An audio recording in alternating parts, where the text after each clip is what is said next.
أقالت المدرب الإسباني خيسوس كاساس من المنتخب العراقي. حقيقة هذا الخبر بالتفاصيل. بالبداية السلام عليكم وياكم كرار، رجعنا لكم بآخر الأخبار اللي تخص منتخبنا العراقي، فضلا وليس أمرا أخوان. إلى الانستغرام ضروري تضيفوني ننشر لكم آخر الحدث الرياضي. وهسه يلا تعالوا نبلش بالحلقة. بالبداية يا كاساس ايش سويت بالمنتخب العراقي؟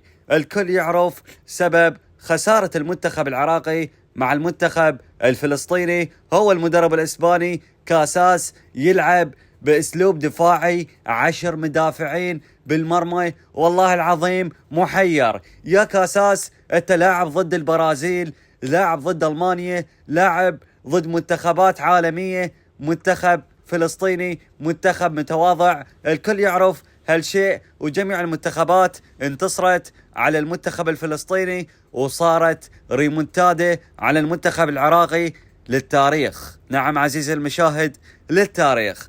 هسه تعالوا نبلش بحقيقة إقالة المدرب الإسباني خيسوس كاساس والأخبار المنتشرة في مواقع التواصل الاجتماعي. بالبداية يعني الكل يعرف أنه الخبر اللي تلقيناه أمس الساعة 10 أو الساعة 11 ليلا، أن المدرب الإسباني كاساس أنه على أساس إقالته من الاتحاد العراقي.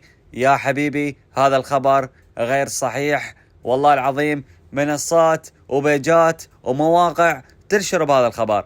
هذا الخبر غير رسمي، لحد الآن ماكو خبر رسمي أنه المدرب الإسباني كاساس غادر المنتخب العراقي. لا يا حبيبي، ماكو أي خبر رسمي. وكذلك ما ننسى أنه يعني الكل يعرف الكابتن عدنان درجال.